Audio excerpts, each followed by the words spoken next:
Assalamualaikum warahmatullahi wabarakatuh. Halo anak soleh dan soleha semuanya. Ya, apa kabarnya hari ini? Semoga kamu selalu sehat dan tetap semangat ya dalam mengikuti pelajaran kita. Nah, pada kesempatan kali ini kita akan belajar tema 1, subtema 2, pembelajaran 3. Kemudian ini adalah materi yang akan kita pelajari pada kesempatan kali ini. Tapi sebelum kita mulai belajar, jangan lupa berdoa terlebih dahulu ya.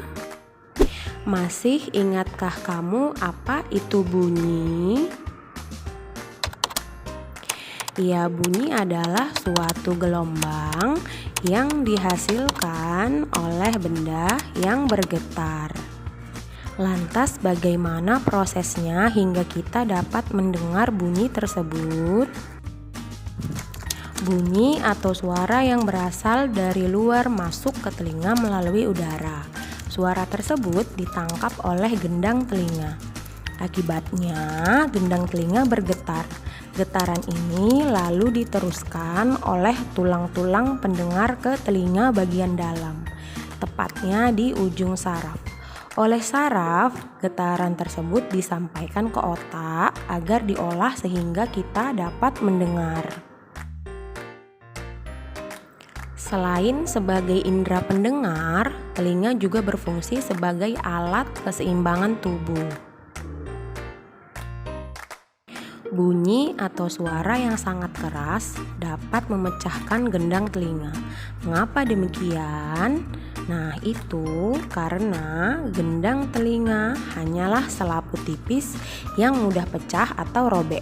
Tindakan apa yang dapat kamu lakukan ketika mendengar suara yang keras seperti suara petir? Telinga merupakan salah satu organ yang penting. Sebagai organ tubuh yang lemah, telinga bisa mengalami kelainan maupun terserang penyakit, misalnya tuli dan conge. Tuli adalah ketidakmampuan telinga untuk mendengarkan bunyi atau suara. Tuli dapat disebabkan oleh adanya kerusakan pada gendang telinga, tersumbatnya ruang telinga, atau rusaknya saraf pendengaran. Pada orang yang telah berusia lanjut, ketulian biasanya disebabkan oleh kakunya gendang telinga dan kurang baiknya hubungan antar tulang pendengaran. Conge adalah penyakit telinga yang biasanya disebabkan oleh infeksi pada bagian telinga yang tersembunyi di tengah-tengah.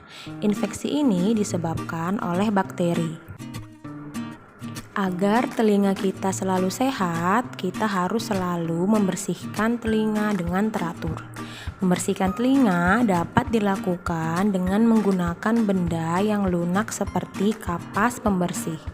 Jangan sekali-kali membersihkan telinga dengan benda yang keras dan tajam, karena dapat merobek gendang telinga. Nah, untuk lebih jelasnya lagi, sekarang kita akan membahas tentang bagian-bagian telinga. Ayo perhatikan gambar telinga berikut ini ya nak. Nah, telinga itu terdiri atas beberapa bagian. Yang pertama yaitu telinga bagian luar. Nah, telinga bagian luar itu ada daun telinga, kemudian ada lubang telinga, dan juga liang pendengaran atau saluran telinga luar. Nah, yang kedua yaitu telinga bagian tengah. Nah, telinga bagian tengah ini ada yaitu gendang telinga, kemudian 3 tulang pendengar, yaitu ada tulang martil, tulang landasan, dan juga tulang sanggurdi. Kemudian ada juga saluran eustasius. Nah, kemudian bagian telinga yang ketiga yaitu ada telinga bagian dalam.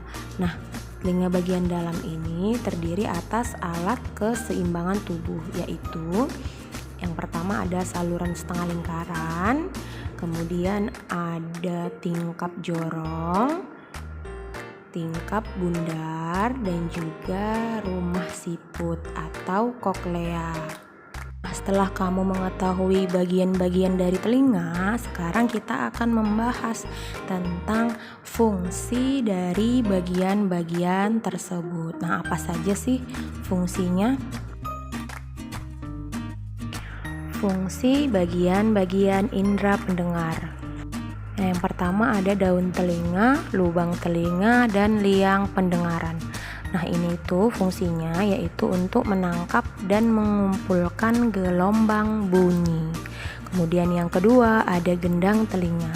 Nah, gendang telinga itu fungsinya adalah untuk menerima rangsang bunyi dan meneruskannya ke bagian yang lebih dalam. Yang ketiga ada 3 tulang pendengaran, yaitu tulang martil, tulang landasan, dan juga tulang sanggurdi. Nah, ketiga tulang ini itu berfungsi untuk memperkuat getaran dan meneruskannya ke koklea atau rumah siput. Kemudian yang keempat ada tingkap jorong, tingkap bundar, 3 saluran setengah lingkaran, dan juga koklea atau rumah siput. Nah, kenapa disebut rumah siput? Itu karena koklea bentuknya seperti rumah siput. Fungsi dari bagian ini adalah untuk mengubah impuls dan diteruskan ke otak. 3 saluran setengah lingkaran juga berfungsi menjaga keseimbangan tubuh. Nah, kesimpulan pelajaran kita pada kali ini yaitu telinga merupakan salah satu karunia Allah yang harus selalu kita rawat dengan baik. Lalu selain sebagai indera pendengar, telinga juga berfungsi sebagai alat keseimbangan tubuh. Bagian-bagian telinga ada 3, yaitu telinga bagian luar, telinga bagian tengah, dan telinga bagian dalam. Setiap bagian telinga mempunyai fungsi yang berbeda.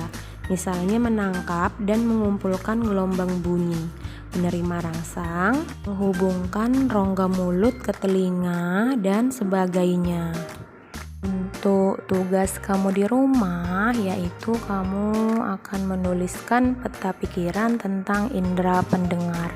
Nah, tadi kamu sudah tahu karena bagian-bagian dari telinga, kemudian fungsi dari bagian-bagian tersebut, lalu cara merawat telinga, kemudian bagaimana kita bisa mendengar bunyi atau suara.